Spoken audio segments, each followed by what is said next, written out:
Wake up, Adam, they are getting close.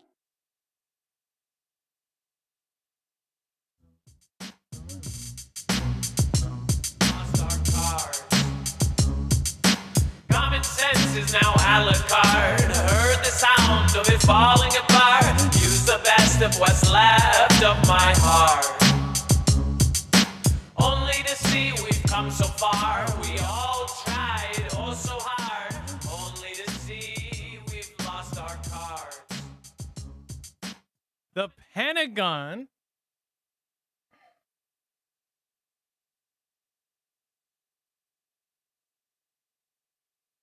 Pentagon denies secret UFO retrieval program after whistleblower bombshell. So we actually talked about this over the last week, but this is getting more and more insane by the day.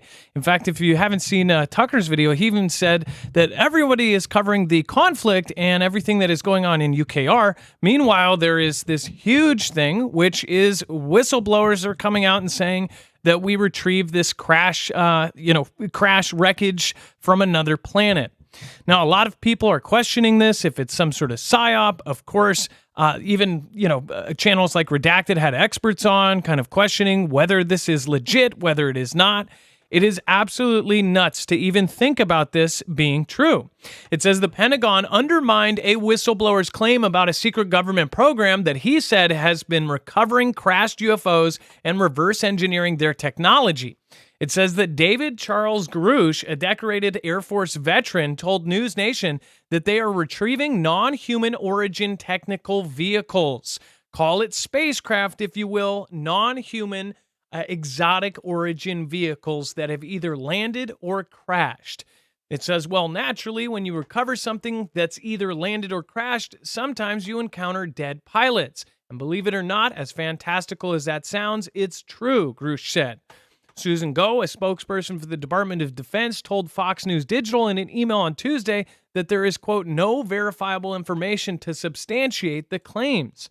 Now, if this is like new to you and you were under a rock over the last couple of days, this is absolutely gigantic if it was true. But again, like all of the other so-called disclosure they have given us, this essentially gives us no verifiable proof. It's somebody, he said, she said stuff. Now, it does matter when the he said is somebody like this, but it's absolutely nuts to think about. The other part of this is people think that maybe this is a distraction. I did think it was funny that the same day that T-Man was charged, I think the same day that T-Man was charged, that the FDA pulled one of the, that they ended up coming out with these 8-foot alien story, which actually happened weeks before. And they finally got the footage.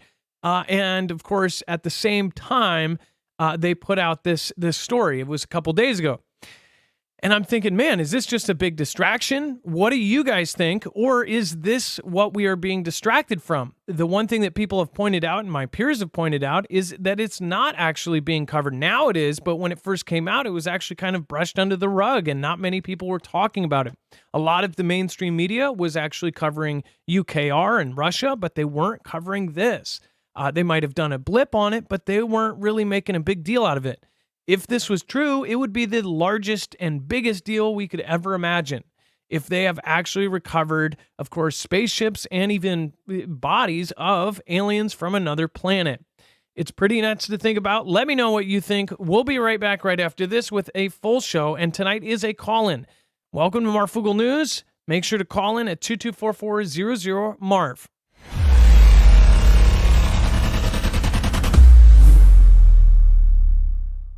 Nothing in the show should be considered legal, medical, or financial advice. The views of the callers can differ considerably and do not necessarily reflect my opinion, Dex's opinion, or anyone else who works with the show. You should always do your own research and consult with professionals. The internet is full of fake news, so please take everything with a grain of salt. If you have not already, it helps us out if you end up going through any of our affiliates, and it helps you out if you end up protecting yourself against cybercrime. NordVPN is one of the best and one of the easiest to use. If you do not have a virtual private network, it protects your IP address, which is your online identity, which actually connects to your real address and everything else. It also connects to you. If you know anything about how they are data logging and basically getting your profiles down, you can prevent that by having a VPN. Nord is, again, one of the easiest. Download it. It's like an on switch and off switch. All you have to do. Go to marfooglenews.com/VPN. Not only will you get a giant discount on this, but you will also be helping us. I appreciate your support, and I appreciate everyone that goes through any of our affiliates. Can't say thank you enough. Boys and girls worried about eating. Meanwhile, tomatoes and sweet. Boys and girls worried about eating. Meanwhile, tomatoes and sweet. Only to see we've come so far. We all tried oh so hard. Only to see we've lost our cards.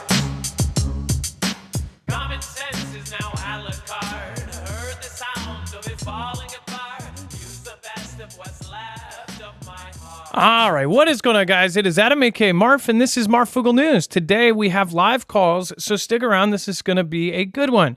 We also have a lot of current events to go over, and we make sure to do it as efficiently as possible, and we always provide a full bibliography. So if you go over to our website, you will see that it is all done by thumbnail. You'll look for today's thumbnail, troops headed for Sweden, sending NATO to Sweden, countdown to declaration. Once you click on that, it will bring you to every single article, tweet, video, picture, document we're going to talk about here today. On top of that, there's an entire section of overflow, all of the stuff that could not fit, or the 25 plus political articles going out right now because, of course, our former president has just been charged or indicted with 100 and something plus years. We'll actually talk about that. We don't normally hit this kind of stuff, but this is probably one of the most important things that has happened. If it goes through and if they follow through with this, we're talking about a civil conflict. Legit. It would, I think that's what would happen. But we'll talk about that here in just a second. But I do want to bring in my co-host / internet brother, Dex James. What is going on and how are you doing today? Hello, Adam, and hello, Foogle fam. I'm doing just fine. Welcome, everybody that has already popped in. Thank you, John Frederick III, for the last super thanks on the last show. And then thank you, Ryan Alter, for making it. Let's bring this over here. So, let's see here. We've got Kelly Josie, Skyhouse, Linda Sullivan, Gunslinger67, Huru TV. I said hi to a few of you before the show. Thank you. And thank you, Ilea and Jammer, for being here so far. And then Kunok, Steenholt, Banter ABC says Switzerland. Hi, Switzerland. It's nice to see you. If you guys want, you can do a quick roll call. Where are you guys all from? It might be interesting to see how many people from all over the world are here. And thank you guys for making it. I really do appreciate each and every one of you making it today. We're independent news, so if you're new here, this is possibly going to be a fun ride. And again, you are welcome to call as well. First-time callers are welcome. The number to call is 2244-00-MARF or 2244-00-6273, and that number will be scrolling down below. Darren Trader from Illinois is here. Greg Pierce. Oh, shoot, it went by too fast. Red Pill Daily. Eden MD. We've got Gary 121 from Ohio. Alabama in the house. We've got One Like Us from Tacoma, Washington. Ghostwriter, Oregon. Geez, that chat is going nuts. Jerry Armitage, Dorothy, South New Jersey. Lori B from Washington. We've got from Australia, Island Times. Ben Gone from Long Beach, California, representing from the Cali. Ang DeWill. I know we got Ilea from Cali. We've got Too Much Information from Boise, Idaho. Rebecca Venden, Shannon Sharma from Arizona. Lots of really, really awesome places. Roswell and Carlsbad. JP, this one should be good for you. Tina Jarvis, Menda Chick, and Diane Whitlack. Thank you guys for being here. All right, let's get started in Maui, Hawaii. Calamity Chain. What a great name. Okay. And well, there's lots of great names. Be anxious for nothing. Hey, that's a life motto around here. Okay. Phil Brad, Banter ABC, Kimberly, thank you. And Predrag Volvanik, thank you. All right. And let's see here. So first of all, before we hit the really big, crazy story here, which is nuts, Dex, so now they're officially denying this. You would think that they wouldn't respond to it if there wasn't an issue as far as, as far as if this was just total bunk, you would think the Pentagon wouldn't even respond to it. I guess this is such a big deal that they kind of have to. Otherwise, I don't know. I don't think they care about people starting theories, especially online and things. Do you know what I mean, Dex? Yeah, I do. But if I go back to the quote from, I think it was Susan Go, who is the spokesperson at the Department of Defense, the quote was, "There's no verifiable information to substantiate the claims." Well, if they had confidential information or something like that, they couldn't reveal it. So they would have to say there's no verifiable because they can't release it if it's classified. So therefore they can't say that there's verifiable information. So on one hand, they are saying this doesn't exist, but on the other hand, they're just using creative words to basically, neither confirm nor deny. Now, a lot of folks think that this is very soon here. Out of all the disasters that people have talked about possibly happening, some folks think that they will line all of us up as far as humans and tell us that there is some sort of alien presence and quickly get us under one umbrella to fight the big bad alien from above. Sort of a fake event happening, and then it kind of gets us all under the same umbrella and has us all kind of up in arms, like we need to defend us as a human race. I mean, this sounds crazy, like something out of science fiction. But if you look at the last few years, from Oumuamua to the Tic Tac objects to Congress and Senate talking about this stuff, like this is absolutely nuts. 10 years ago, people would have been laughed off of the Harvard board for talking about this. Now you've got Harvard professors saying that aliens are possible, and not only that, they're probable, right? That there's mega structures in space. This sounds like the internet, the depths of the internet 10 years ago, now is being talked about in Senate and in Congress. We are living in the most wild time ever. I don't think that there was, I think it was Jacob Israel that said the other day that, we're living in probably the craziest times and the best times of any in history. I honestly, I think I agree with that. We are going to see so much in our lifetimes. I can't even imagine what our kids will see if they're still around. So what do you think? Let me know in the comments down below. Do you think that it is a psyop? Do you think that this is what they're covering up?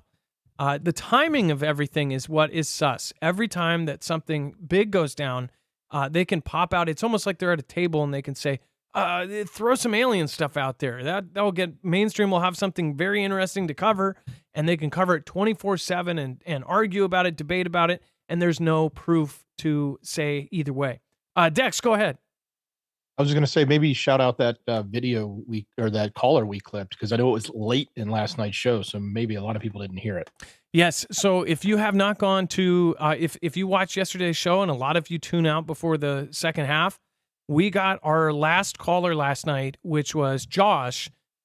He saw stuff at Dead Horse Ridge in a similar time frame as the whole event that happened with Las Vegas and that family. The one thing I'll say about the Las Vegas family after watching that several times, I thought it was kind of funny that the cop basically, I think, was kind of I think he was actually freaked out. He seemed kind of like a naive cop, like, well, my buddy just said he saw something, and he was asking like people driving by. I think he was just in a good mood and asking people, talking about it. And I think he's probably a believer of something. And then everybody says, hey, so cameras are so hard to get. How did the whole family sit there and watch him on a phone, instead of literally pointing a camera phone out the freaking window and getting video footage? Or did they actually get video footage of it? Did all the sisters and brothers sit there and take video footage of it, and then they took that and blocked it out? You would think that would be in the whole interaction with police. Maybe the feds told them, hey, wait until we get there or something, and that's off camera. But one thing that a lot of people found weird is that they blacked out the backyard. They said it's private property, but it's like you're showing the front door. In fact, in one scene, you can see their address. So it's like, come on. Their backyard with clotheslines across it is really that big of a deal? I don't know. The whole thing is weird, but again, many people believe that this was real and that Las Vegas just had some really, really odd things happen. So yeah, let me know what you guys think. And then Dex, before we open up the phones, we're going to be opening up the phones at 224-400-MARF.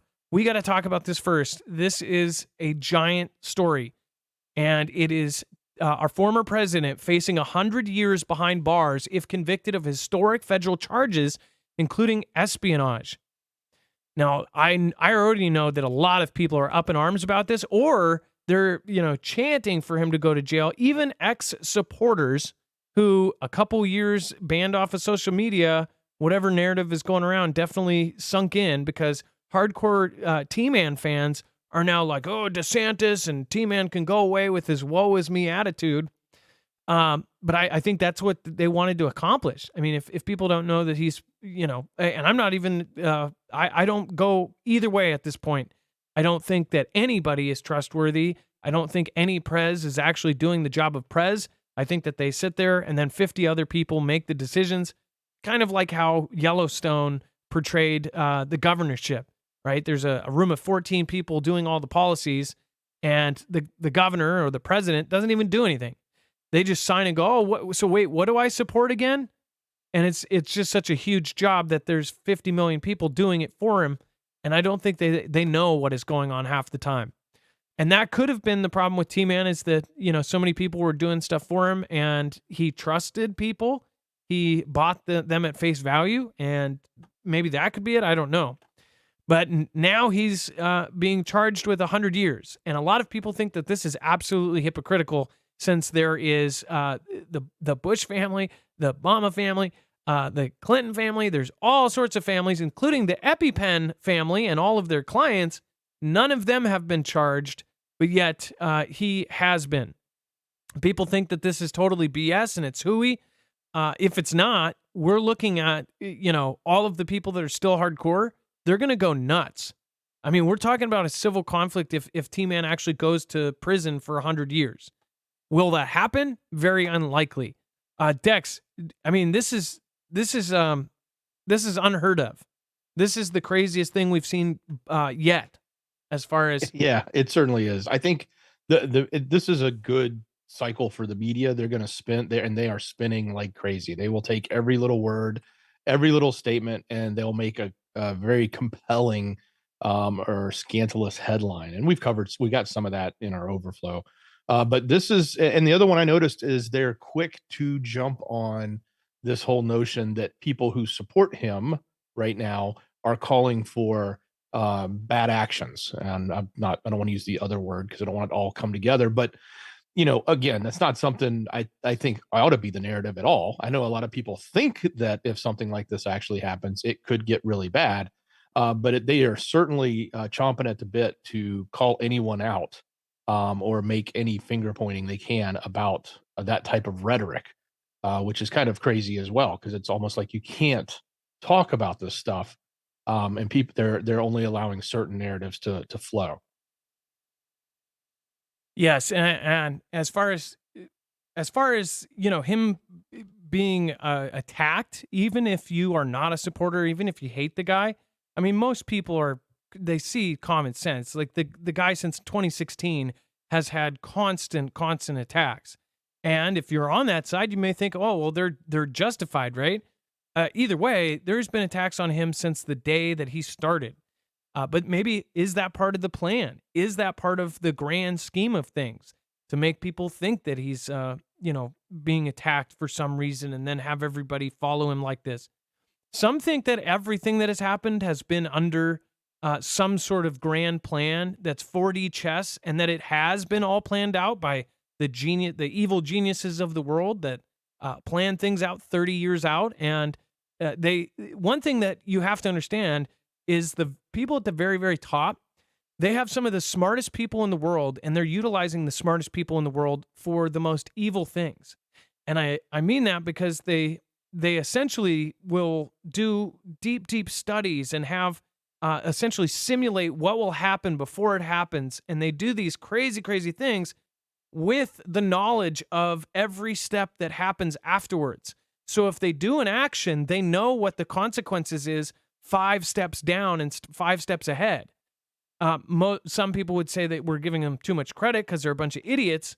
But I'm not talking about the local or even the country governments. I'm talking about above that.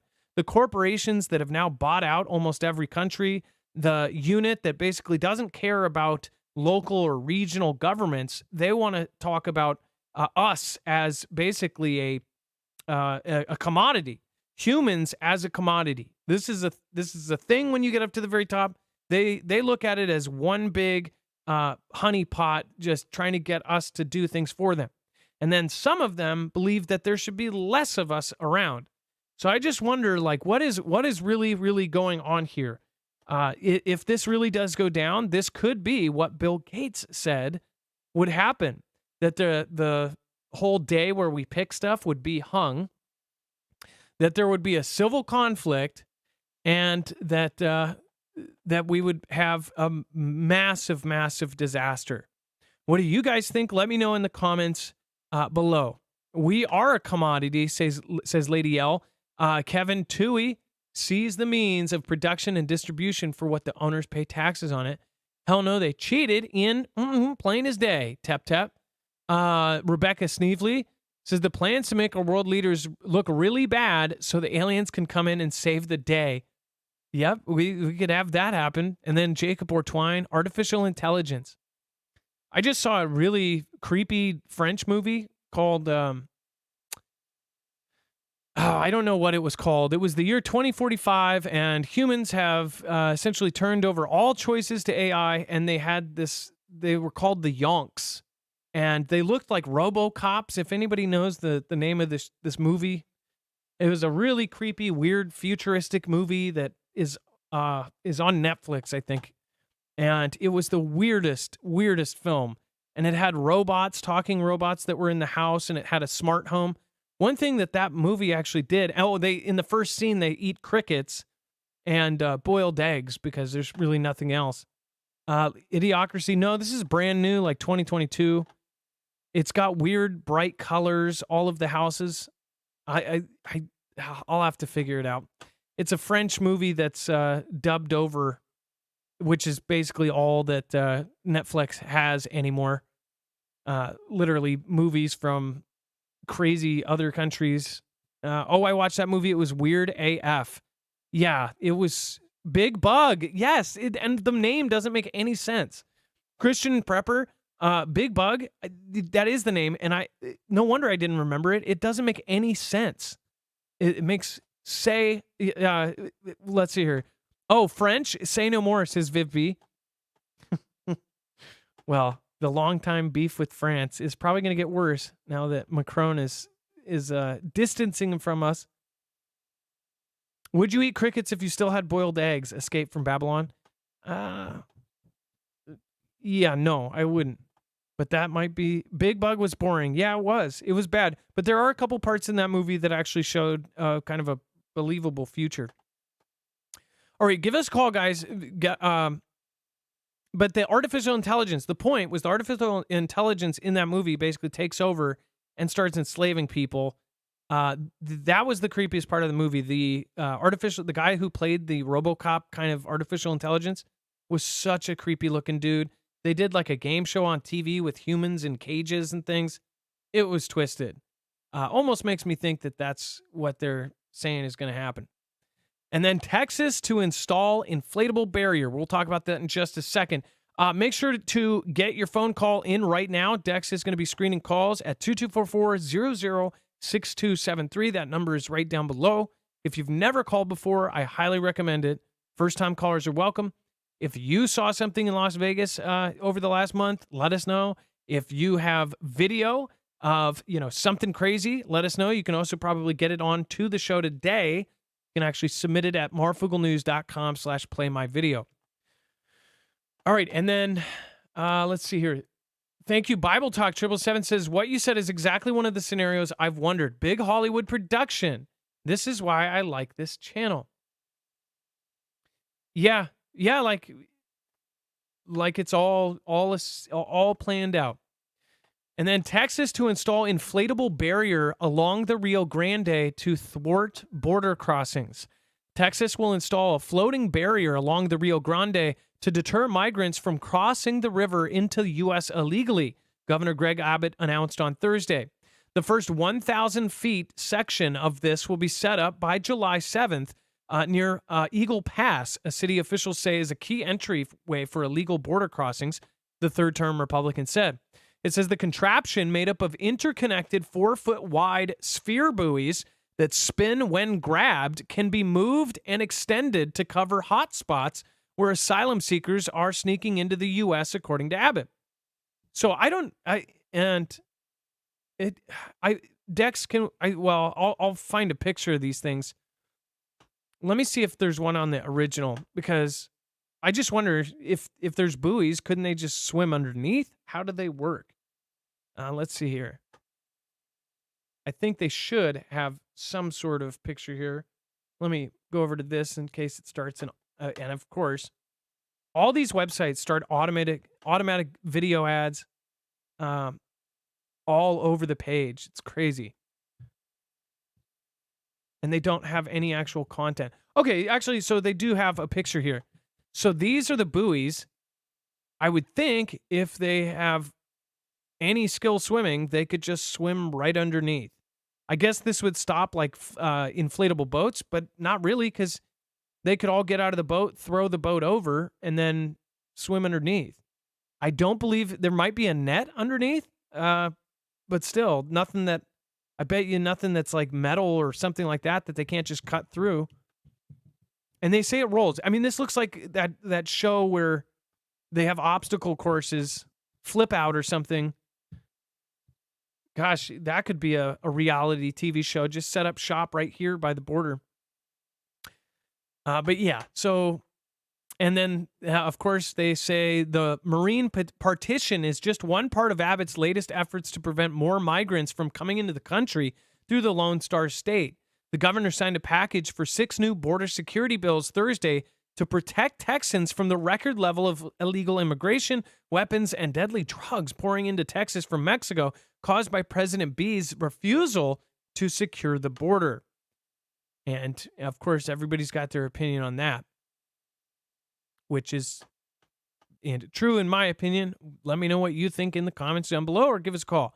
Last month, the Texas state legislature allocated $5.1 billion for border security. Probably could have been 6.7 or 8.7 or 9.7 if we weren't supporting a conflict in another country. The first 1,000-foot stretch of the floating barrier created by the company Cochrane USA will cost the state $1 million, according to the Texas Department of Public Safety Director Steve McCraw. McCraw said he believes the barrier would stop migrants from even coming into the water. When asked whether it would present a hazard to those trying to cross the river, the New York Times reported. It says the local sheriff from Maverick County said that includes Eagle Pass, welcomed the idea. He said that his deputies recover 1 or 2 bodies from the Rio Grande each day because so many migrants drown trying to cross it, according to the newspaper.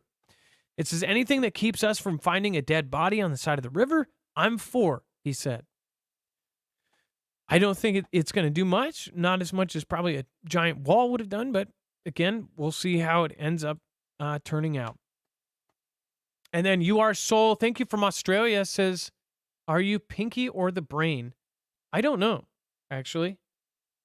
That's a good question. But I used to watch Animaniacs when I was a kid. That brings back memories of Saturday morning cartoons. China and Xi are making a backup plan in case Putin dies or gets deposed, analyst says. This is most likely Ganda, so take it with a grain of salt. China's President Xi Jinping and Russia's President Vladimir Putin have sought to portray themselves as adamant allies engaged in long-standing partnership to roll back the U.S. global dominance. But China's president may not be as convinced as he appears that his no-limits friendship with Putin will endure, amid rumors that the Russian president is suffering from a serious illness or may be deposed in a coup. According to one analyst, Xi is likely already seeking to form closer relations with potential successors to the Russian president. It says Anders Osland, an economist and senior fellow at the Atlantic Council, said Xi appears to be cultivating closer ties to the Russian Prime Minister Mikhail Mishustin. At the April summit where the Chinese president visited Putin in Moscow, Xi held a rare one-on-one meeting with Mishustin, noted Asland. It says then in May, China's Prime Minister Xi Jinping invited Mishustin to China, where he received Ms. Houston at the Great Hall of the People, once again completely beyond the ordinary bounds of Chinese and Russian protocol. Why was Ms. Houston invited and not Putin? This cannot have gone down well with the Russian leader, he writes. As evidence of Putin's displeasure, he points to Ms. Houston's absence from the subsequent Russian Security Council meetings, of which Prime Minister is a permanent member.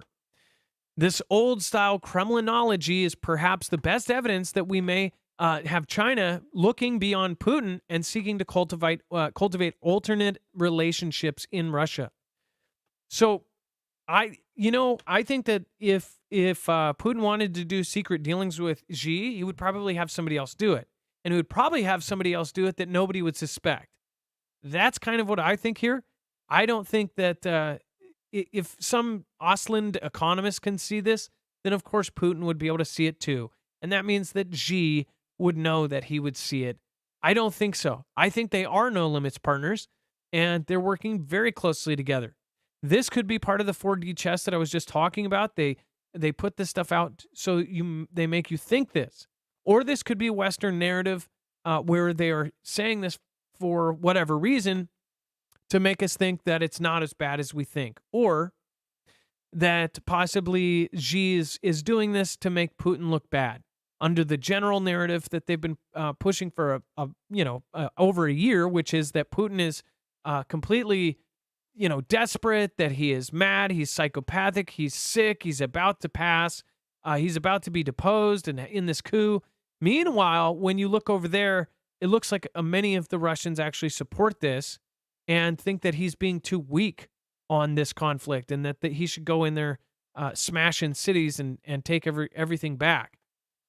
What do you guys think? Let me know in the comments down below or give me a call at 224-400-MARF. What do you think this is? I would take it with a grain of salt. There is a lot of Ganda, and we have to pick through and try to figure out which it is. And Navy Airedale Vet, thank you for subscribing. Sam O.D., thank you for subscribing. Lowell Ackley, 35 minutes ago, thank you for subscribing. And Tinfoil Bat, thank you for subscribing. We actually now have a tinfoil hat and a tinfoil bat. That's awesome. Thank you. And over on DLive, thank you everybody that just popped in. We got a bunch of new people. Comtech, thank you. And Rita Bodine, thank you. And thank you for everybody that's gifting out badges over there. Like, again, Beer Juice, thank you. Daisy, thanks for showing up. And Siri Lancaster, thank you. And Skyhouse, thank you guys. Give us a call at 224-400-MARF. Tonight is a call-in, so you know the drill. 224-400-6273. And then Soldier's phone call leak allegedly proves who blew up the dam. At first I saw that, I thought she was flipping off the camera. I think she's holding an imaginary camera or a gimbal. I don't know what that is. It says Kiev's main intelligence agency on Friday published an intercepted phone call which allegedly proves that a Russian sabotage group was responsible for the destruction of a dam in southern UKR and ensuing catastrophe. The disastrous collapse of the Kakhovka hydroelectric station and dam Tuesday created a humanitarian and environmental disaster. As biblical flooding drowned the residential areas under floodwater, Moscow blamed the facility's destruction, which coincided with the launch of UKR's long-awaited counteroffensive on UKR shelling, but Kiev unequivocally blamed Russia for the crisis and now claims to have the receipts.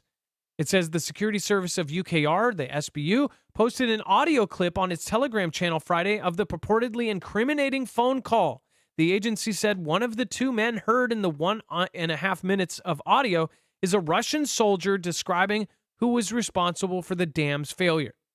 Okay, so do you think that anybody can believe this now that we have AI technology that could literally take 3 seconds of, say, Andrew Tate, who has a very weird accent, and literally produce a clip of him saying whatever they want? You can take somebody with the most unique voice and put 3 seconds into it, and you can create an audio clip of that person saying whatever you want. Personally, this could be true. But who can believe a 1.5 minute clip that even sounds short because it's harder to fake long form, copies, because obviously the longer it goes on, the more chance of mistakes. How can you actually believe a tape of anything at this point? Doesn't matter if it's for us or against us. If you hear a clip like this, and it's not even anybody famous, it's a Russian soldier. So they can go, well, we know that this soldier, and they can go, that soldier made this call. It said that it says, quote, the UKR military didn't strike it. That was our sabotage group. Are you kidding? Like, oh, no, they didn't do it. That was us. Oh, no, that was our sabotage group. No. Oh, are they taking credit? Like, we've got our sabotage sassies over here. We're the saboteur. We're the saboteurs behind that. They wanted to scare people with this dam. It didn't go according to plan, and they did more than they planned. What do they mean? What are you talking about? They wanted to scare people with the dam? Like what? Just barely blowing it up? How would you do that? I don't understand. The whole thing, the whole structure came down. And if it wasn't an explosion, what was it? This doesn't make sense. They now come out with proof. This makes people believe the opposite. And I'm not saying that that's what it is, but again, what do you guys think? Many people look at this and go, okay, obviously, right on time, they come out with an audio clip of saying, oh, they didn't do it. And even if it was, it's just some guy saying this.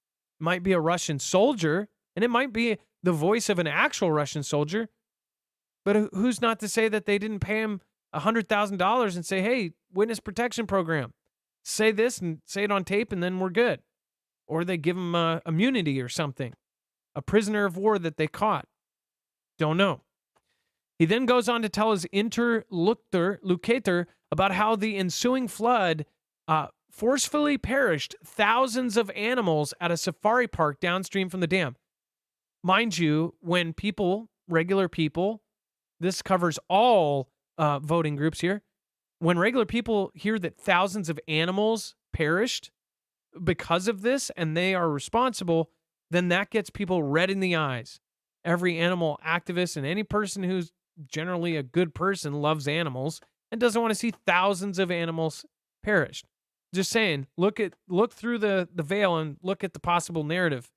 The other man on the call expresses his surprise that Russia was responsible for the destruction of the site, which has been occupied by Moscow's forces after the invasion of UKR began February last year. Just want to point out there's been a lot of audio like this, and there have been events too, like the Ghost of Kiev had like an audio call. There was another clip that I'm trying to remember had a regular guy who was supposedly a Russian soldier basically talking about how they did such horrible things to the UKR soldiers and committed crimes of atrocities, and they used those clips as well. Later down the road, they found no verifiable proof that the dude was even part of it, and it was null and void. So I don't know what the heck this is, but either way, this dam going away really screwed things up there. I don't know which side it screwed things up for more, but a lot of my peers believe that it screwed things up more for Russia than it did for UKR. And some think that it was an excuse for UKR not to do their counteroffensive, and they say, oh, this obstacle, now we got to change plan again. Don't know. What do you guys think? Let me know in the comments down below. Let's see here. Thank you, Dill. I appreciate that. It says the invaders wanted to blackmail UKR by blowing up the dam and staged a man-made disaster in the south of our country on the fact of a war crime committed by the Russian Federation. Yeah, he just said that conveniently all on one phone call. I don't have to look at chat to guess that most people are kind of questioning that too, but what do you think? Let me know. All right, we're going to get over to the phones in 2 seconds here. Let's see. Let's go over and see what is going on. It looks like we actually already have, let's see, Stargirl. Stargirl, if you want to get on, and Dex can bring you in now. Before we go to that, make sure to go over and check out Inergy. I actually just got my tactical, one of the first tacticals. In fact, the version that I have is kind of a beta, but I'm really excited to test out the Flex Tactical. The Flex Tactical is definitely a step up. There's a few things that this has that the regular one doesn't. I have actually said that most people could get away with just the regular, and I still think that. But there is some things that now I see are really, really convenient about this. The latches are a simple little thing, but man, they are absolutely awesome. As far as those latches, they're super easy. If you were to take a stack of 5 of them, those have a 1,500-pound limit. So these could drop off the back of a truck, and that battery would stay there. It also has an inner frame that's reinforced steel. So this thing is absolutely badass.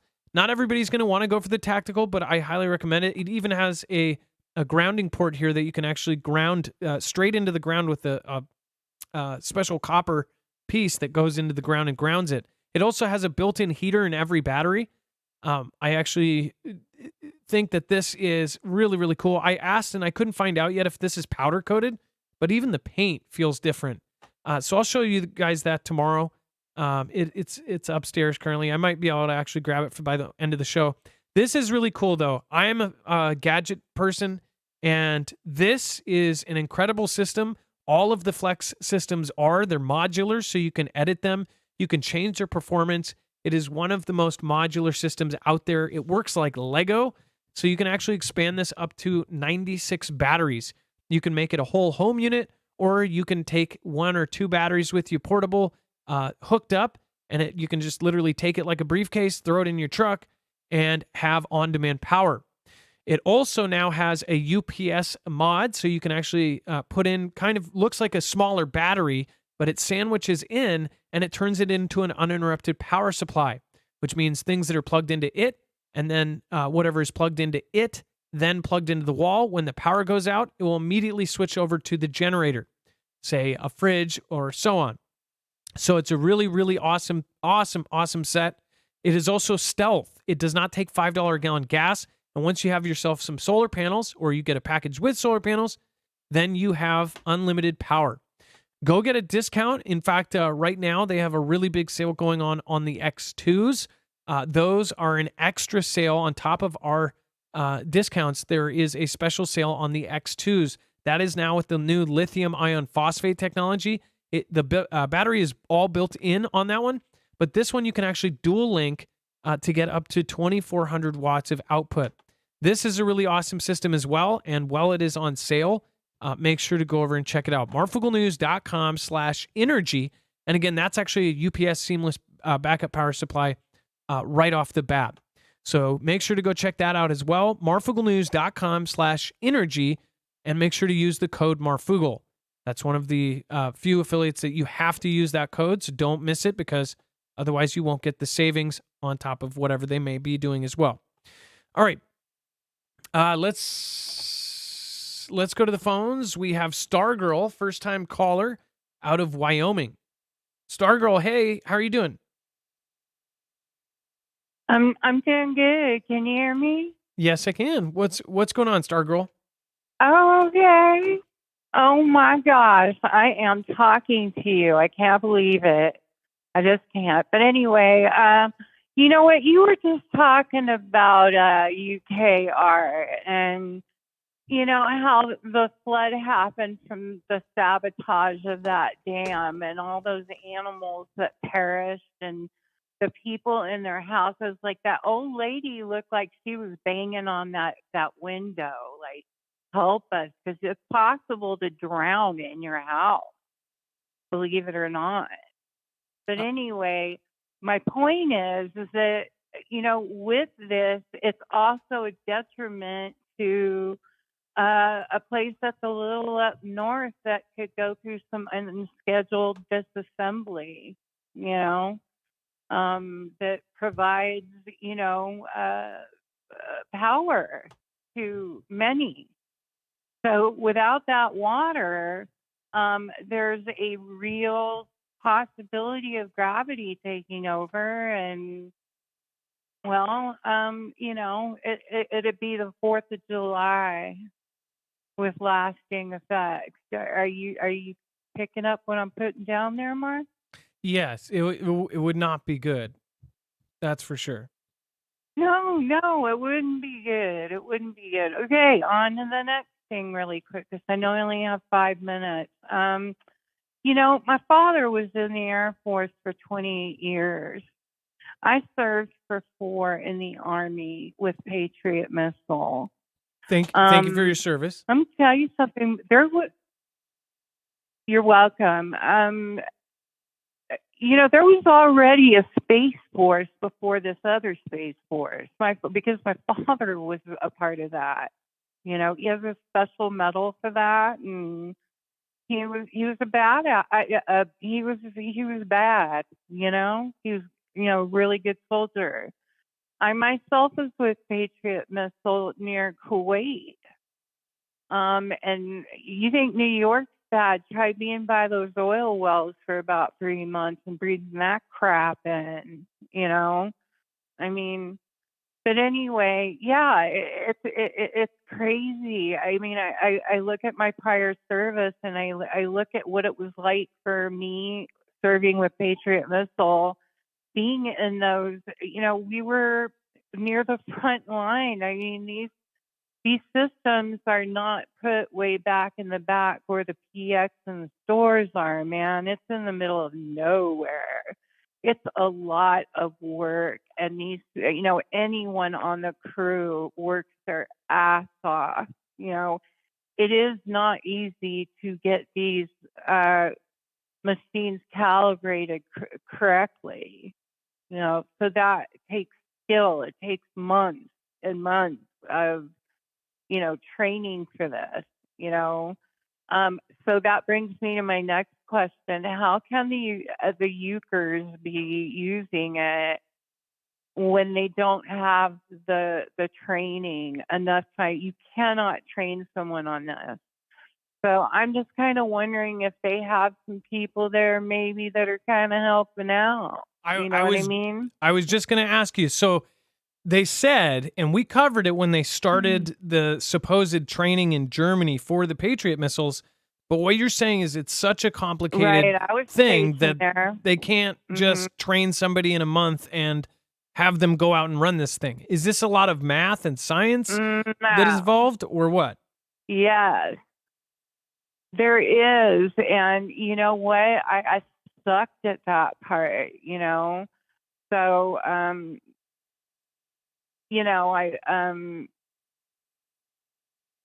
did I did what I was supposed to do, like everybody else, but you're alone. And when there's something going on, there are components to this that I can't discuss in depth. And I'm sorry about that. I'd like to, but I can't.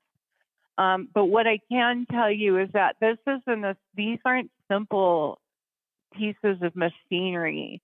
They might look that way, but they are not. These have been around for nearly 30 years, and they knew what they were doing when they built them. I can tell you that there's 8 sets now of these of the array, and that's how they're kind of set out. And I don't think I'm saying anything that would put our soldiers in harm's way. If I am, I am so sorry. No, I think they can see that on satellite. But I think that people should know, that this is we're not sending them rinky dink crap here. So they have helpers over there. Okay, there is no freaking way. So you think that there's U.S. soldiers? Way. You think there's U.S. soldiers there? I don't know. Okay, in my opinion, and I don't know, and I can't substantiate it, but logically, come on. I mean, if you're a person that lives in logic or can compartmentalize your logic, then you know that these people can't possibly, the calibration alone is half the training.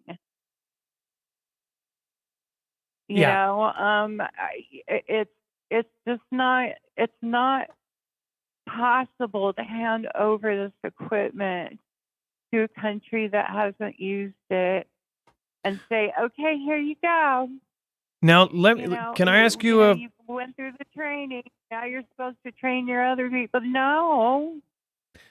Can I ask you a question, Stargirl? So now you served for 4 years in the Army. Do you feel that vets are taken care of? I feel like living in a remote area where I am right now, that I would really love to have friends that were veterans. I'm kind of isolated here. I moved here from Denver, so I did live in Seattle for a while. I don't know. It sure would be nice to meet some like-minded people. I'm not crazy, and I know I'm not crazy, but boy, I lost everybody because of my beliefs, my family, everybody. No one takes me seriously. I think I'm the one that's crazy in my family. I wouldn't call myself a black sheep. I'm way beyond that. Way beyond. I don't know what happened. Well, most of us are, Stargirl, and again, like I was saying yesterday, you have no idea what the person next to you has gone through, as far as their life experiences, what kind of trauma they've gone through, or what they're currently dealing with. And I want to know. I want to share these stories with people. But I have met people, but online and stuff, but it hasn't really worked out. I'm not I don't play well in the sandbox right now. But I do know my shit because I'm always following it. I have a lot of time to do that. And one more thing before we go. Has anyone noticed that the dang food that we get tastes weird? Especially produce. I mean, don't grow grass. Screw that. If you're not one of those HMO setups, and I'm sorry for you if you are, farm. I mean, get your farm on. I mean, get some cucumbers and pumpkins and beans growing. Learn how. Because what we're getting in the supermarkets right now is just not up to par. I mean, the meat, I was telling Dex this earlier, they're putting patches of meat together that didn't even come that way. It's like, I bought a roast and like the marble grain was going different ways on different chunks of it. And I figured out that this is not a roast. This is a menagerie of meat that was glued together to look like a roast. So, yeah, Stargirl. I mean, everything just feels and tastes whipped. They say that the CV could have done a lot of that, but I don't know. Ever since about a year and a half ago, 2 years ago, I've had nasal issues. I've had all sorts of things. I have noticed that stuff tastes different. Right. The first thing that came up was 8 possible reasons food suddenly tastes different. That's kind of weird that they came out with that. But Stargirl, we do have 2 callers right behind you, so I do got to keep the show moving forward. I want to thank you for your service, 1, okay. and 2, thank you for your call. It's your first time call. Don't make it your last. Oh, you're welcome. You're very welcome, and hi to everybody else. And I hope I get to meet some people. You don't have to be a vet. You just have to be nice. Okay. Anyway, thank you. Well, there's plenty of those here. All right. Thank you so much. All right. Bye-bye. And once again, I did forget to let you guys know. I actually stepped in there a couple times in chat. Thank you, mods. Just make sure, I know that there's a lot of different things that when we do get callers, just general rules, please be polite and just please be polite. And then as I've explained, you yesterday, there's so much going on right now, and I guess I'm a proponent of not judging others. Period. We're trying not to judge them by their character and by their actions, and less about first impressions, because you never know what somebody's going through. There's so many people going through so many hard times right now. It's almost insane. So just remember that, and think back to any time in your life when you have had hard times and things like that. Let's see here. And then NATO may base troops in Sweden before Stockholm joins, government says. This is a setup, people. Like, they're telling us what's happening. Sweden's going to be in NATO. Like, that headline's that's concrete now. I guarantee it. Of course, they're telling us that they may, because they're absolutely sure that Sweden's going to get in, which, by the way, the reason Sweden's not in right now, I think, is because of Turkey.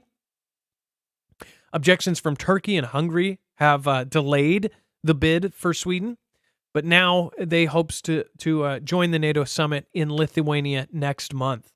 So, prediction by August they will be in NATO. That's going to piss off Russia. There are all of these drills going down all at the same time. Now, there are some folks, and there's some pretty extreme folks out there saying that in 4 days that this huge exercise that's going down is actually the start of things. I don't know if that's true, and I think that the people that are saying that, that might kick them in the butt if it doesn't happen, and their reputation may be hurt. But if it is true, that's a Hail Mary, and that if that does happen, it would explain some of the stuff that's going on right now. They're saying that they're going to put NATO troops there before they even join. Why? Why do they need to do that? Why do they have anti-tank measures in Poland? Why are they digging trenches in Romania? Why is Russia digging a 600-mile trench, equivalent to World War I trenches, like World War-size trenches? Why? Well, it seems to me like everything is coming together. Now, when I say that World War III is essentially started and it's coming, it just hasn't, everybody hasn't officially declared things. That's my belief. And I believe that this is going to happen. When I say that, people go, oh, yeah, well, we're waiting. I hope that I am wrong. And I hope that this, we can wait longer and longer and longer. And I hope it doesn't happen. But people they expect it to happen tomorrow. This is a long game. This is global domination that we're looking at. And this is a giant foot putting its shoe on top of all of us. And it's got a lot of factors that go into it. We're watching the making of World War III, and people don't understand that. We're already in it. All of the processes, all of the infrastructure, all of the troops, all of the constitutions that are being changed right now are all changing so they can put together World War III.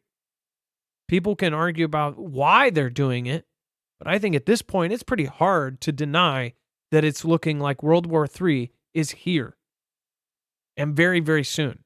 People say it's fear-mongering. They get afraid when you say that, and they won't say that they're afraid, but deep down, I think people are afraid of this happening, and it gives them, they go from fear to then anger. Because I don't know any other reason. If somebody said, oh, I think that, I think there's going to be a storm in 2 weeks from now. Like, well, you don't know. You don't know what the weather's going to be like in 2 weeks.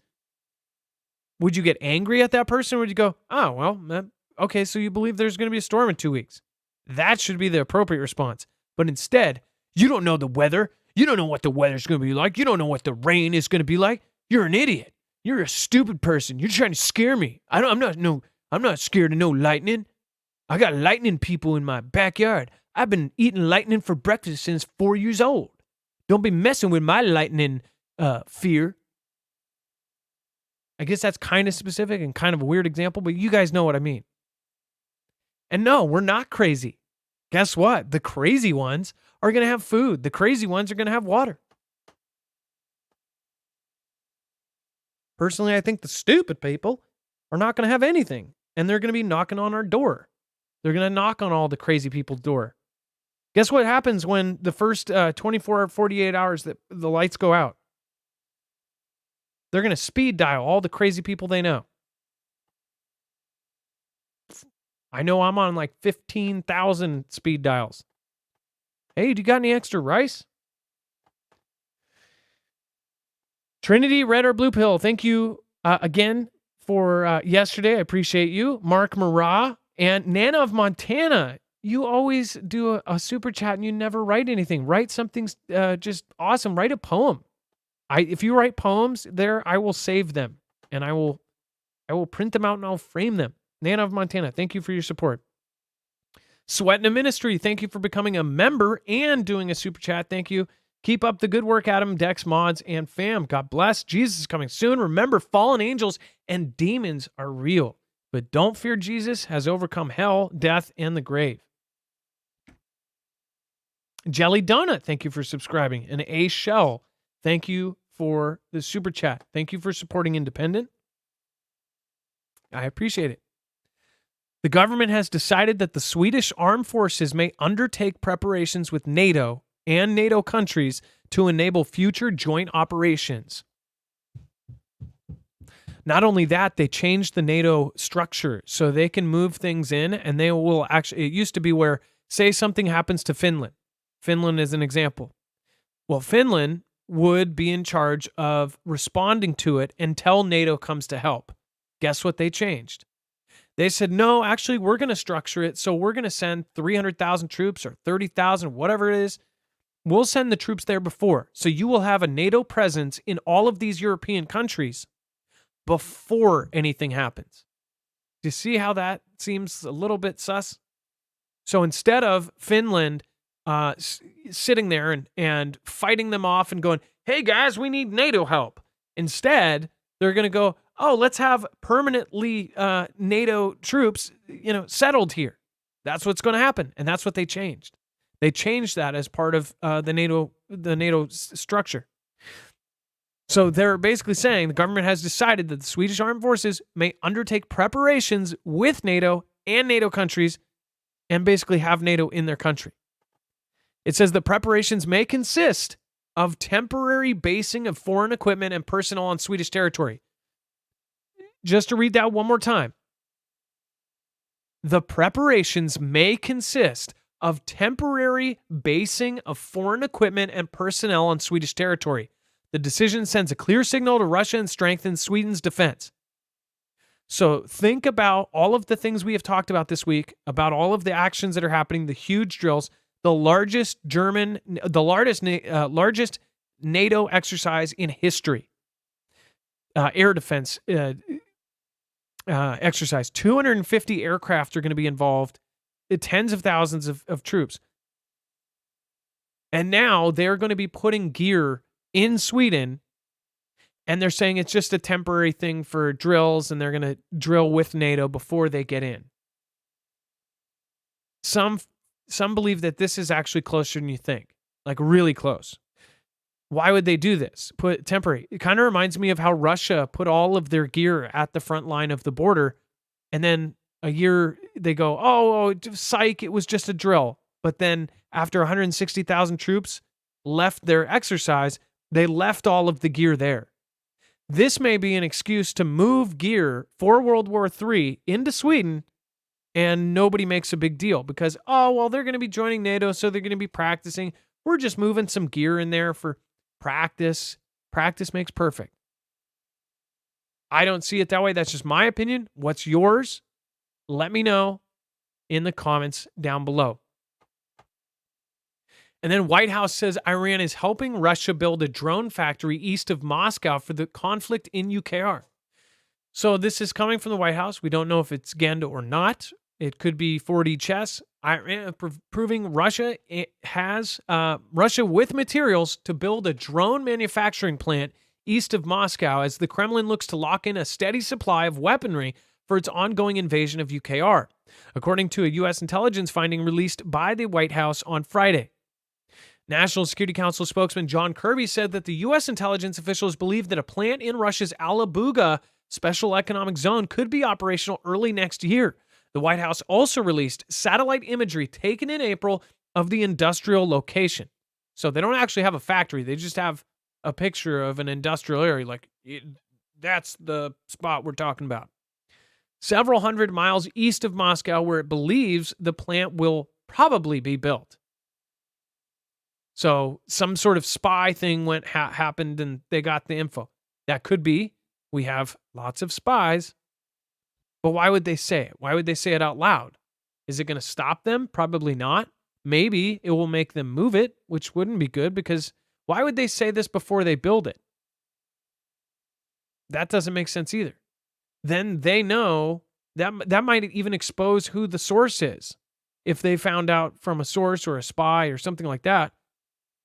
Let me ask you guys, because I don't know. I'm not saying I know. Why would they say this now? What would it matter to us? Or are they just saying that? So intelligence, this isn't just like, oh, we wanted to tell you this. This is intelligence being put out to the public. It's not like this is like something where if they say a drone factory is going to be built, that it's going to change anything. It doesn't make sense to me. President JB's administration publicly stated December that it believed Tehran and Moscow were considering standing up a drone assembly line in Russia for the UK conflict. Either way, it's definitely close working with Iran and Russia. Dex, go ahead.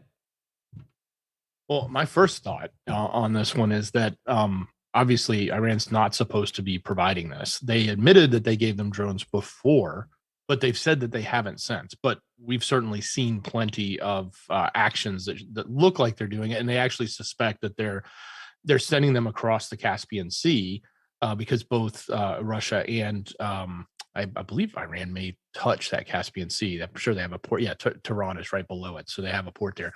The other interesting point, though, is they're moving like 550 miles east of Moscow for this plant.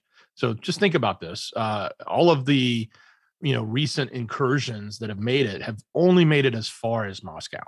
So, and a lot of the equipment that's been given to UKR hasn't been long enough range to go that, probably 1,000-mile distance to reach that factory. Obviously, that factory will become a prone, an obvious target if it's producing and shipping out drones as quickly as they're probably going to do. So those are the two observations I made from this. But definitely, the question you're asking, spot on, Adam. Like, why are they telling us this now? Maybe they want us. Maybe they're telling us to put Iran in a bad light and continue to add to the plate for them, so that there's more reasons for the U.S. and is to do something to them. Before you go, Dex, we have the next story, which is actually kind of the same thing. It says that Russia has destroyed its first UKR Bradley fighting vehicles. So these are the badass tanks that we sent. So this is supposedly the first Western tanks we destroyed. Yeah. So sit tight, folks, because we're going to talk about a whole lot of these firsts and alleged firsts and incorrectly assumed firsts coming up in the next few stories. But this one at least has a decent amount of photographic evidence to it that you can sort of see. Yeah, it kind of looks like Bradley's, and they look like they're pretty messed up. So more than likely, this one is true. So yeah. They are taking great pride in the fact that they have taken out Western equipment, just like they said when they damaged the Patriot systems, to say that they've taken out Bradley's and they have proof of it and they can make media hay about it. That's a big deal. And, again, when you look at this picture, folks, remember, that's your tax dollars, completely obliterated there on the field. And it's probably just the bad quality of it and this download, but this almost looks like AI. The tank on the left has like some weird lines. It's probably just the filter or whatever is on there. It's a watermark. Yeah, no. I'm talking about the actual lines of the tank look a little funky up above. I see the DV thing, AV something. But as far as it just looks like something that it would generate, right? But yeah, that's how many hundreds of thousands, if not millions, that's millions of dollars. That is millions and millions of dollars right there, blown to smithereens. How did they destroy them like that? This one, it looks like they popped the top off it like it was a chocolate bar. What is that inside? Cocaine? Cocaine? Was that headed for the presidential palace? What the heck is going on here?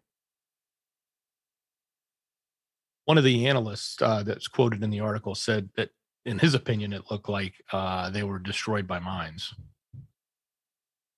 Oh man.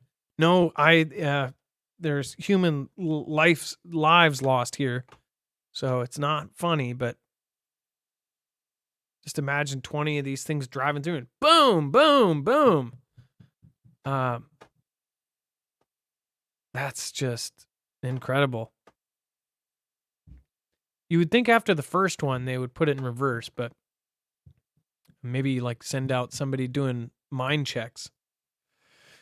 Unless they all drove over them at the same time. Like this one, all of them drove over mines at the same time. Pretty sure the military has, they go out and look for mines. They send out a soldier with a metal detector. But I don't know. I'm not military. Military, tell me what this looks like. What does this look like to you? I'm not an expert, and I don't claim to be. So let me know what you think this looks like. It looks like this one. Underneath there is a crater. So that definitely. And most of the damage looks like it's from underneath. The treads and things are blown out. This was blown out. Don't know. All right, we're going to get over to the phones again. Again, if you want to call in, 224-400-MARF. Let's see here. We've got Cheyenne, a first-time caller. Cheyenne, you can come in now. While we wait for Cheyenne, make sure to go over and check out EMP Shield. This is a device that you can put in your cars, your trucks, your motorcycles, your boats. Pretty much anything that you want to protect, you can protect with an EMP Shield. This is vital if you do not want to be stuck after an EMP, which is one of the most probable scenarios out of all the crazy ones. EMP is the most threatened. Also, this protects you against the natural CME, or coronal mass ejection. That will happen. It's an eventuality. It's just a matter of if we have advanced our technology and our grid by the time it happens. Now, some and many say we're actually overdue for a massive Carrington-level event. If you don't want your car stuck and you want to be able to get home or to be able to get out to bug out, then you want to have one of these in your car. To just reiterate how easy these are to put in your car, if you look at this diagram, one of these wires goes on the positive of your battery, one of them goes on the negative, and then one goes on the frame. What it does is it grounds the signal in less than 500 trillionths of a second before it's able to fry your car. In the car version or the truck version, it basically sends that to the frame of the car and it grounds it instantly. That's how easy it is. When we say 10 minutes, we mean it. It's very simple, very easy to put in. As far as they make one for the home, they make one for generators, they make one for the solar generator. In the case of the Flex 1500, you can actually get an EMP shield directly made for that. In fact, I think the Flex 1500 Inergy solar generator is the only solar generator you can get an EMP shield for right now. So go to marfooglenews.com/EMP. Not only you'll be supporting our independent channel, this is something that will keep you rolling or keep the power and the lights on. The house version, if you have that wired in by an electrician, that one will protect everything within 250 linear feet from where it is wired in. Not only will it protect your devices and everything plugged in within that range, it will also protect your house against lightning within that range as well. They actually have a guarantee for that, a $25,000, no questions asked guarantee if something is damaged. That's how sure they are about it. All right, and that's marfooglenews.com/EMP. And if there is a place to put the code, if you need it, just use the code MARF. If you don't go through our link, make sure to use the code MARF. If you use this link, you shouldn't have to use it at all. All right, and then, all right, let's get Cheyenne. Cheyenne, what's going on? And let's see here. Looking through time through a generational lens. Hey, Cheyenne, how are you doing? I'm okay. How are you? I'm doing great. So what did you want to talk about today? called into any kind of show before, so I just want to apologize ahead of time in case I sound nervous or I talk too fast. But a few weeks ago, I ordered an EMP Shield for my car, and I did it because I'm on my own now, and I wanted to be able to, drive in case, shit hits the fan or something like that. So I just wanted to tell you, like, I'm 29. I know nothing about cars. Like, I didn't even know how to pop the hood open. So I called my uncle over, and he got that set, and he showed me what to do. And I did the whole thing by myself, and it was so easy. So I just want to reiterate that it is so easy to do. I know nothing about cars, and I managed to get it in there. So for anybody who has worries like I did when I was looking at it, it's so easy. It really is. I well, did thank also. You. It is. Go ahead. It's Sorry. I did just move to South Carolina from New Jersey, and I wanted to say that it's been a great time to not be in Jersey right now because of all that smoke. But I am worried about my grandmother being up there in the nursing home. So I just wanted to remind everybody to pray for the people up in New York and New Jersey and all the places that are getting hit by that smoke right now. I didn't mention that to Dex, but God put that on my heart to say, so I had to say it.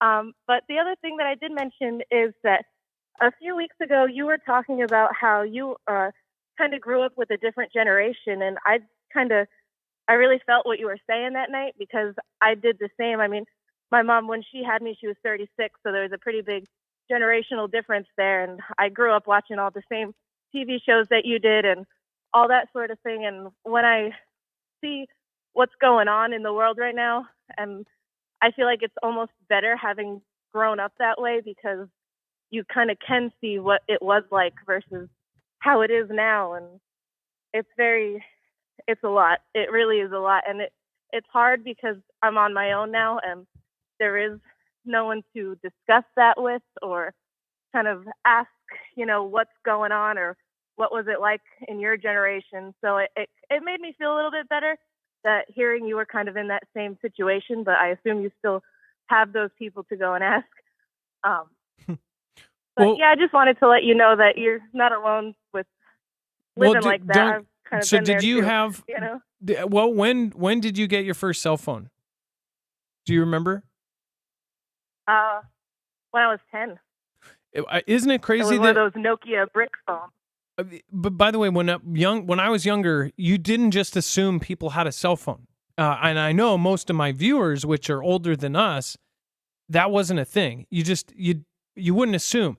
The crazy thing is today, I can assume that almost every single person here has a cell phone. And that's just wild. People don't even have landlines anymore. Yeah. I know there's a few that I still do, but many people don't even have landlines. They have their cell phone. I remember when my sister was one of the first persons, she's a couple years older than me, she was one of the first people I knew that got rid of her landline and she only had her cell phone. And I thought that was so weird. And this was back when it was really expensive for plans and everything. But I think she had one of the first, it was unlimited minutes, right? And that was wild back then because even minutes were expensive. Yeah, that was a thing. Oh, yeah. It was you could ring up a $500 bill if you went over your minutes. It was insane. They were ripping people off left and right. But we didn't have... Oh, yeah, even if you called a different carrier. Well, yeah, and by the way, like you said, the brick phones, like the Nokias, it was like you had Snake, but you didn't sit on your phone for hours on end. You didn't have a television in your pocket. This has changed the world fundamentally. And I don't think people really realize. They know it. They'll say it. Oh, yeah, it's definitely changed. We have no idea what the long-term effects of what this is going to do to people. Not to mention the negative frequencies that are now going through all of our bodies, the radiation that we have in our hand almost all day, every day.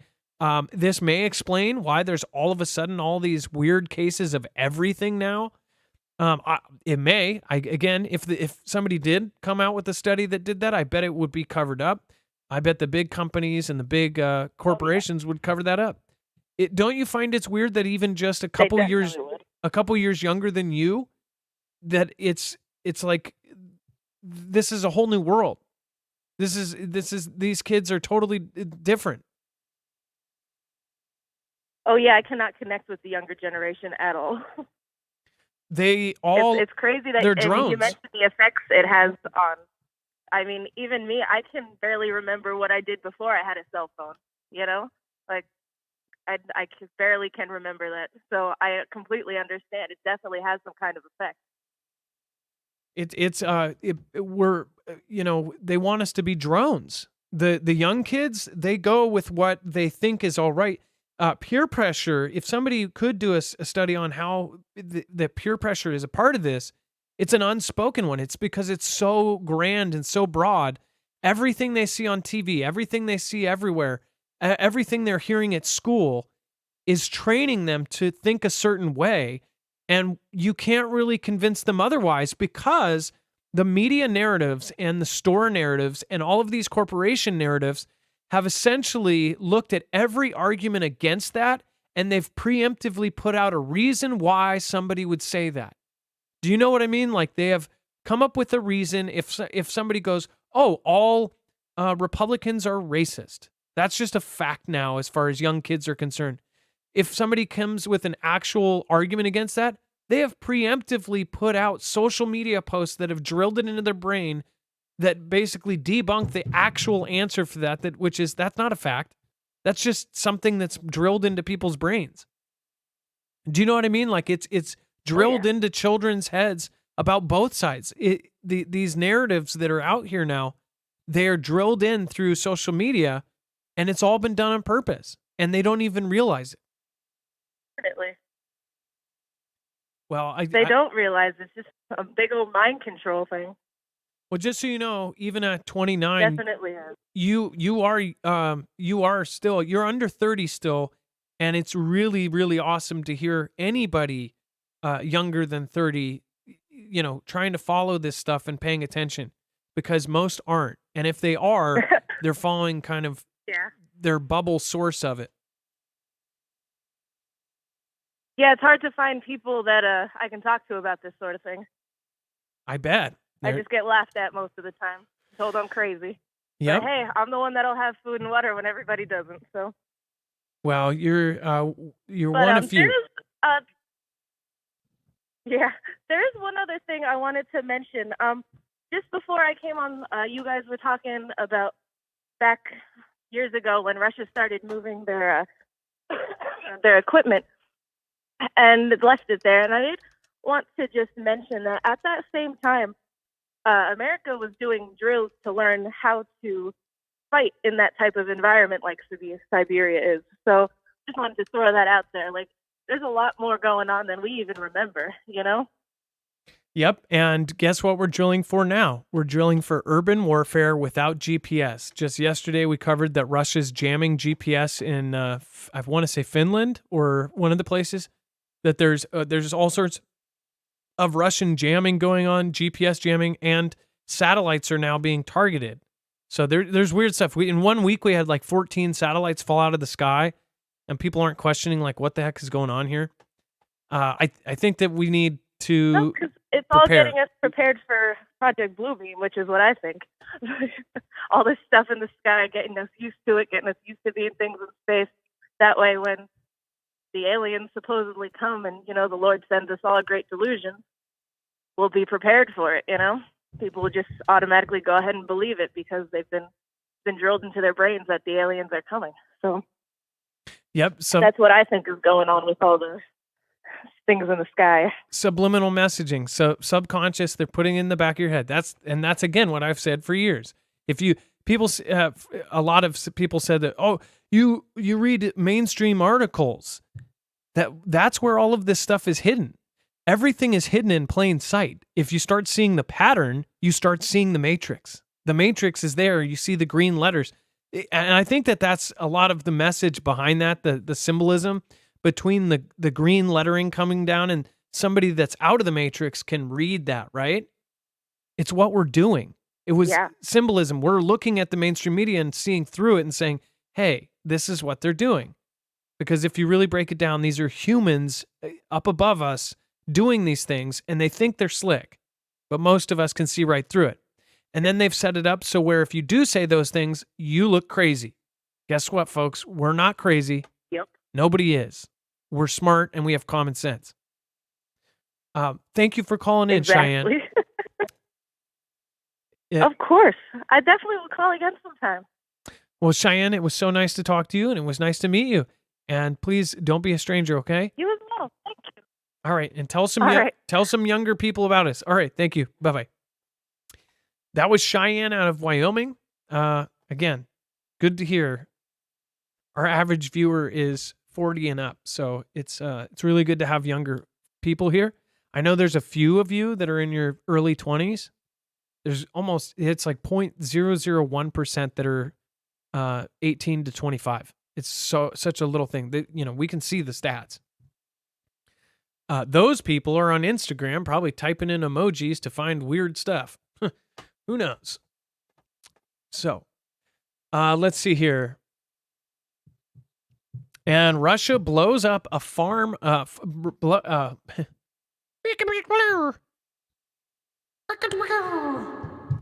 what they did.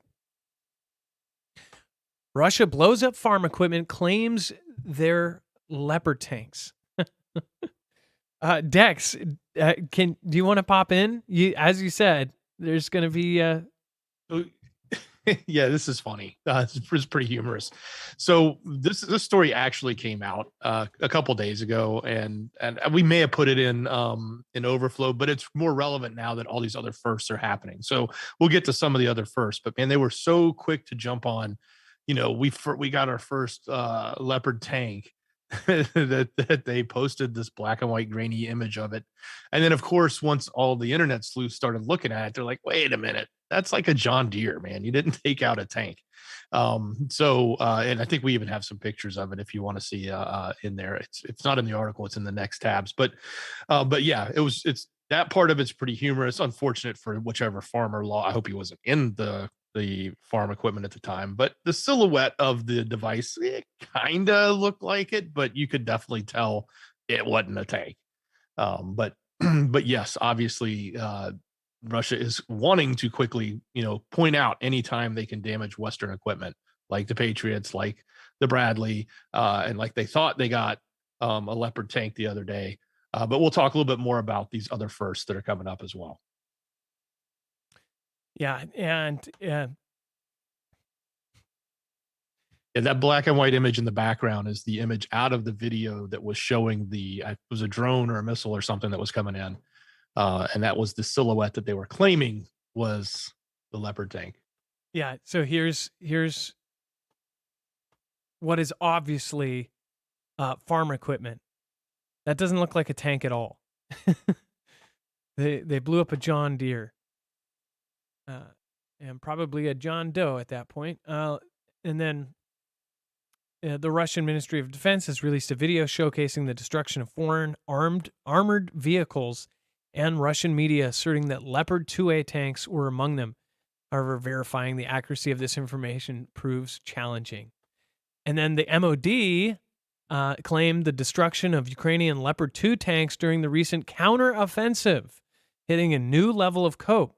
The vehicles targeted by ATGM by KA-52 not only don't resemble tanks, but are in fact innocent agricultural equipment and sprayer combines. So, Dex, do you remember when the missile hit Poland and it hit a tractor? And I actually said that maybe these things were targeting, it was a mistake in targeting and it thought it was a tank? I didn't even think about that until you mentioned it. Yes, I do remember you saying that, and I remember that for sure. Wow, that's a very interesting observation. And people said, no, it was just a coincidence. I said maybe it was a glitch in their maybe it was autonomous or something, or maybe they said target this specific type of thing, and the computer mistook a tractor trailer for a tank. And now we're seeing several of these tractor trailers getting hit by missiles. Back then, it just seemed common sense. But it was in Poland. And then, of course, remember, and Dex, the majority of these, out of everything we have here, who do you think it was, UKR or Russia? Because they are all going to blame everybody else. Or did they confirm it was one side? You mean as it relates to this tractor? Yeah. Oh, the tractor's a UKR tractor hit by Russia. Russia claims they took out the tractor but called it a tank. So it would make Nobody was disputing any of those claims except for the fact that it wasn't a tank. So it would make sense. Just say this. But remember when the first tractor trailer was hit in Poland and it went into Poland? That's World War III right there. If a NATO state is hit by a missile on purpose, right? It hit a tractor trailer and took the lives of 2 people. It took lives. It wasn't just a tractor trailer. It was 2 people. Out of nowhere, boom, it hit it. It caused a crater, whatever else. That is a huge, huge deal. At first, they said, oh, UKR said Russia did this. This is war, whatever else. And at that point, there was a few hours there where everybody thought, we're going to war. And then UKR, they said, no, maybe it was UKR's missiles trying to shoot Russia's missiles down. UKR said, no, it wasn't us. I'm absolutely sure it wasn't us. We have solid information. We know it wasn't us. Then, all of a sudden, UKR, oh yeah, sorry, it was us, and we're our bad. So sorry. And they totally just brushed it under the rug. Maybe it was Russia. Maybe Russia's stuff made a mistake, and they all agreed to basically say, hey, no, this was UKR. And they made it go away. Which does show you, if that does happen, and that's common. I mean, that seems more of a common sense kind of way to, or more logical. Maybe in that case, that it would also show that they are talking on the back end and they do want to avoid World War III, which maybe they do. Or maybe they want to do it in a certain way to pave way for the future. I don't know. But yeah, you can see everything they say is Leopard tanks is a bunch of farming equipment. And again, thinking back to that missile that hit Poland, don't know. And then Russia says it has a video of the first Western tank in UKR getting blown up, and it could be, well, legit. So here's one of these shots. That actually does look like so this is behind another of the big Western German-made Leopards. Russian Ministry of Defense dropped a shocking video on Thursday which seemed to show one of UKR's prized Leopard tanks being blown up. Western tanks like the German-made Leopard are being deployed in UKR as part of its long-awaited counteroffensive. UKR obtained the tanks from its Western allies after an enormous struggle, as insiders said. The footage from Thursday shows a row of tanks in a field with ordnance exploding around them. One, which appears to be a Leopard, is shown on fire. Russian officials said that the footage was recorded in Zaporizhia region of eastern UKR. There are reasons to be cautious. Russia has lied about its military exploits in the past. Only a couple days ago, it published a video which it also said showed a Leopard kill, but was probably just some farm equipment. And the Kremlin has a clear interest in showing that UKR's prized Western weapons can be defeated. Vladimir Solovyov, a Russian state media host with 1.3 million followers on Telegram, was jubilant at the footage, taking special pleasure in sharing screenshots of Germany's Bild newspaper reporting on the apparent loss. Nonetheless, people in the open source intelligence community also think it's legit. The 2 most prominent tracking accounts on Twitter, UA Weapons Tracker and Oryx, both considered footage proof of a Leopard kill. I don't doubt it. Russia has a badass military too. The only reason they're a major power is because of their nukes and because they've spent half of their GDP on their military. They have focused only on their military. That's how they get things done there, is with their military. They roll tanks down the damn streets when they need to fix something. Change a light bulb. Grab the tanks. Or grab the tanks. Grab the tanks. I thought it was a good impression. And that's all that matters. Because if I think I'm good at something, then I am. My teacher told me that. UKR, for the first time, a Ukrainian Leopard 2A tank was destroyed by a Russian army. And this is the part of the actual video here. Oops. You can see it does look like a Leopard.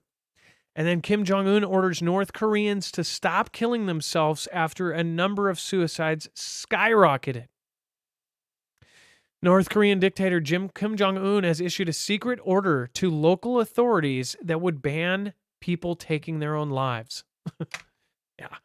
After data showed numbers skyrocketing, according to government officials who spoke to Radio Free Asia. The exact number of people taking their own life in North Korea is difficult to ascertain, as the regime rarely offers insight into the country's shortcomings.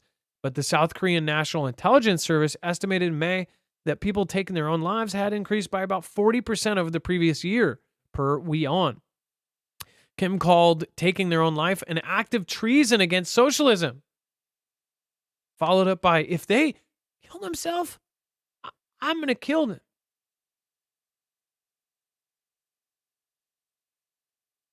How do you punish somebody that does that?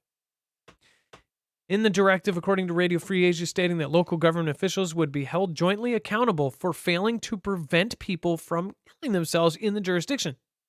So they'll punish other people if other people take their own lives. Dex, go ahead. You just answered my question, because I was like, if it's a secret order only to local authorities, how is it going to help prevent anything at the human level? But apparently, it's just basically telling the leaders, hey, you're going to be the ones responsible for all of these that are happening. So, yeah, the stuff that goes on over there, oof. The fact that they feel like they have to, the fact that the country's in such a state that they feel like they have to do this. Now, mind you, don't get me wrong, this is a very serious topic, to everybody in the world. So, if anybody, has any feelings like that, make sure you reach out and get help. But, it's just, I'm just flabbergasted when I see a headline like this and then read that it's a secret order to stop it. That's weird. Like you said, what's preventing it? What are they doing to actually prevent it? Well, and they're not maybe very feed good. the people, make them happy, do something positive. Well, that would probably be a secret order too, because they don't want that getting out. I just don't think they're very good at keeping secrets. Secrets are not good. Secrets are not very good. I thought that accent was good too. And if I think it was good, it was good. My teacher told me. Let's get our third caller on. We have Ruth, another first-time caller. That is awesome. Let's see here. Ruth, come on in, and happy to talk to you. We've got Ruth from Nevada. Real quick, make sure if you don't have, again, long-term survival food, this is a really great resource for it. You can get 25 Learjets from My Patriot Supply. This has, again, a 25-year shelf life, so it will last a very long time. All of the food is freeze-dried, meaning that, again, it will take all of it. They take all of the moisture out of it, making it last an extremely long time. It's all sealed in Mylar bags, extremely strong seals, and then, of course, then double sealed into the buckets. It's 3 months of food in a very, very compact space. So it is another thing where you can stack up a year of food and take up about a fourth of the space if you were just grabbing canned food and non-perishables, and it lasts probably 4 times as long. Go to marfugglenews.com/prep. I also suggest checking out the meat package they have that has freeze-dried meats. It definitely goes really well with this, and you can utilize it and mix it in and make all sorts of recipes with it using what is already in the 3-month package. This is, again, $200 off. It's the largest discount of 2023, so make sure to go check it out. Get it at marfugglenews.com/prep. This is definitely something that it is better to buy now. The price on this has tripled in the last 3 years as far as all freeze-dried food. So if you do, look at prices in another 3 years from now, this could be triple the price, and you would still have 22 years left on the shelf if you bought it today. All right, Dex, let's get Ruth on. Ruth, you are live on Marfoogle News. Oh my God, I get to talk to you. I'm so excited. Can you hear me? Yes, I can. Hey, Ruth, what's going on? First of all, I got to tell you, thank you. Back when CVID was coming out, and I was listening to you guys then, I told my boyfriend about it, and he thought I was crackers, right? Well, 2 months later, he had to come to me and apologize because it had finally come out on mainstream media. So he had to tell me I was right and he was wrong. And thank you, Marv, man. Do you remember how back when I first started covering it, I said, this is going to be bigger than you think. I went to the first patient in Bellevue, and it was when everybody just started hearing about it. Before that, I said, something's going on. They're doing this tabletop exercise. They're doing drills. They were doing drills in Seattle with wearing masks and looking like they were mapping. And it was super weird. And people laughed at us. They said, oh, you're so lame. You're just trying to scare people. And then it got worse and it got worse and it got worse. And I covered every aspect. I even went to the camps where they held people in campers. Yeah. I did drone footage of it. And nobody understood it was going to be that big. We knew it was. We saw all the planning worldwide. So yeah, well, thank you that means you've been here a long time. So thank you. Yeah. Now I wanted to talk about what's going on right now with the weaponization of our government. And back in 2016, when T-Man's opponent came up with the Russia stuff, now we know, it's come out, that was all a lie, which she knew at the time. Not to mention the prior administration knew, and the FBI, and they didn't say nothing. So that little scam job cost the taxpayers $37 million. Now, why don't they give her the bill for that and pay us taxpayers back? Take that $37 million and put it into Social Security. That'd go a long way towards fixing it. I get so angry because, it's taxation without representation. A lot of us were, voted for that person. And I know I was totally happy with the job he did and would vote for him again. But to take our money and use it in that way against a person that we're supporting, I feel is totally unconstitutional. Now they're at it again. Can I interrupt you for a second? So speaking of taxation, taxation without representation, give me 1 second. So representation, right? Hold on. Right. Hold on. Complains about not wearing $12,000 dress. They say on average, every American is putting $11,000 of their own taxes towards this conflict, right? Hold on. I just want to pull this up. Everybody covered this a few weeks ago. Missouri lawmakers adopt stricter dress code for women in the state of whatever. This woman got up and did this video. She was in Congress and she said she was really mad because they changed the dress code so she couldn't wear a specific kind of dress. It was a certain kind of dress. And she said, this is just stupid. We should be treated the same. This is somebody's representative. This is this county or this place's representative. And she's talking about how she can no longer wear her $12,000 dress that she just bought at work. And I'm thinking, this is the person who is supposed to be representing us. We're all mad because we're paying $11,000 each towards this conflict that we didn't want or support. Right. And she's sitting here spending that on one dress, and that's supposed to be the person representing us. It's like, no wonder things are going wrong when you have our representatives who are supposed to be representing the people and they're more worried about wearing their $12,000 dress. That's a Toyota. That's a freaking used truck to work every day. That's shoving it in our face. That is shoving it in our face with a big middle finger. Well, I mean, doesn't it point out a point, though? That's taxation without representation.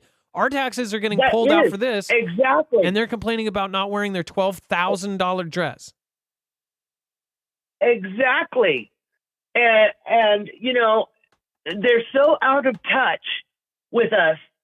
They're supposed to be representing us, but they have no idea. You know, they're always talking about the American people. They have no idea what we think and feel. I would be really happy if they just take all the different things and put it on a ballot and run a special vote. You know, like our borders and the conflict over there and you know where, and the men and women's sports and you know, just all these different things, and let us vote on it so that they can see what we think, because they don't know. I don't feel represented at all. In fact, you know, they've gone so far off in left field. You know, Marf, I was born in 1961. Okay, I had a great childhood. And back then, you know, there was some conflict. You know, that was the 60s.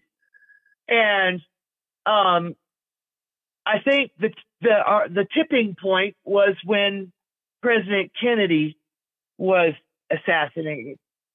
You know, that just seemed to be the turning point right there. You know, if they could get away with that, then they could do anything. And basically, that's about what they're doing. Anything they want. And it doesn't represent us at all. I'm sure that everybody feels the same as I do. I don't want to pay for half the crap that they're doing and pushing, but we didn't get to say, you know, we didn't get a vote. You know, we don't get to say if that we're with that or not. And we're being grossly, I think it's a crime of what they're doing.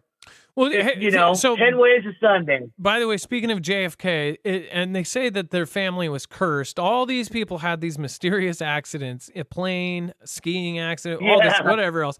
And you maybe think maybe those family members actually kind of knew what happened, right?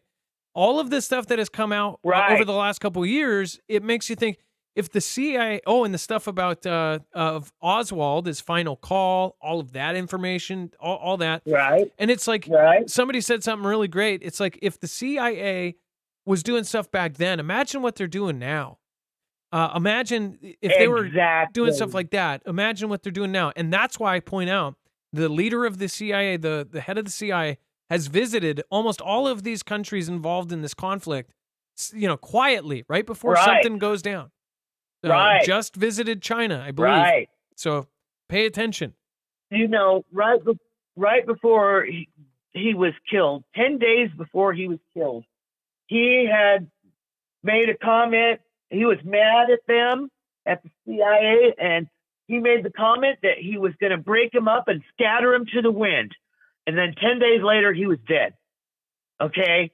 Well, and then now we find out that letter that Biden used on the debate against P-Man, with the 51 CIA signatures saying that it was Russian disinformation. Now we know it wasn't Russian disinformation, and it was them just scamming. I mean, at the time, they did it so that Biden would have a talking point. Well, I want to go back to what Kennedy was going to do. I think that should be done. I think that they should be disbanded and tossed to the wind.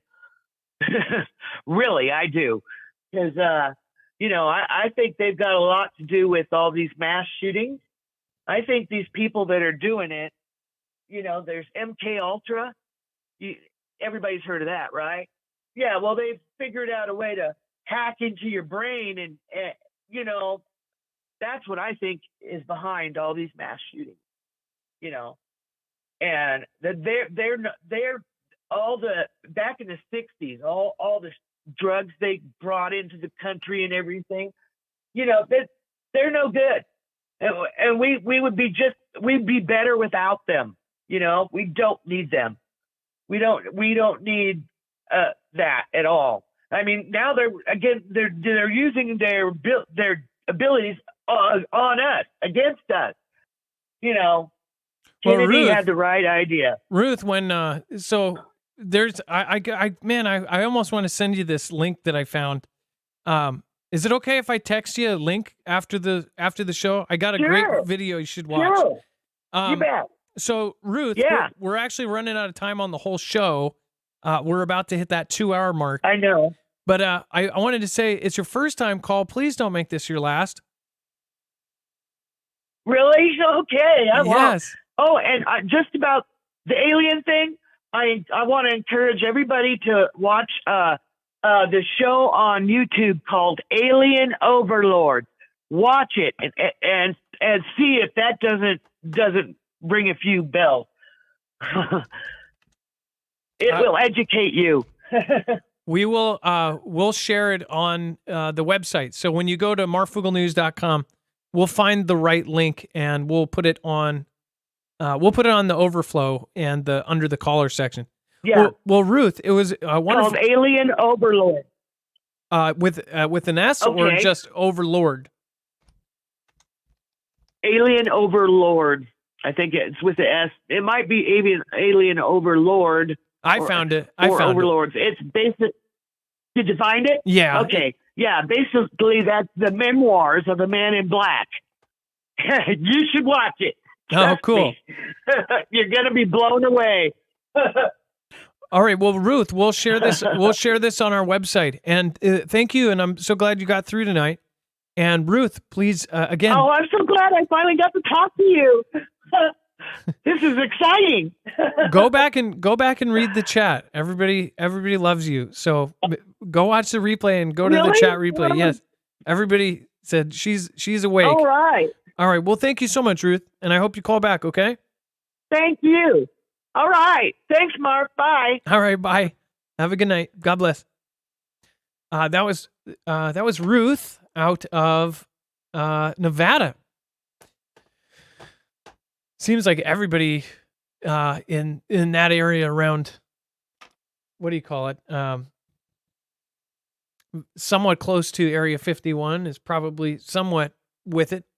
Okay, Dex, go ahead. Hey, Adam. Yeah. Yeah, grab the link I just put in Screener. Okay. We should definitely talk about this instead of the other article that we've got left for the show. And we only have a few minutes left, but this is kind of important. It's one that we had on the website, and this is something we've been talking about. So, but there's something new. It's just one little thing in here that's new, that's kind of interesting, that I think, at first glance, you would think, it's the same rhetoric. But when you look at this, we've talked numerous times about these, the movement of the tacticals to Belarus, and they've put them in the planes, they put them on the border there, they've done all this stuff. But there was a meeting apparently today, and I think it's in the second paragraph there. That's the important part. It's the date. So let's get to that, and let's fill everybody in on that. Putin has used Belarus to position missiles perilously close to other European capitals several times already this year. And the latest deployment will see nuclear weapons begin preparation to be relocated at facilities in early July. Huh. And then there's a quote from him, from the meeting between him and Lukashenko. So on July 7th to 8th, you see that one? Yeah, on That's July the next important 7th one. through the 8th, the preparation of the relevant structures is being completed, and we will immediately begin measures related to the deployment of the relevant types of weapons on your territory, the Russian leader said.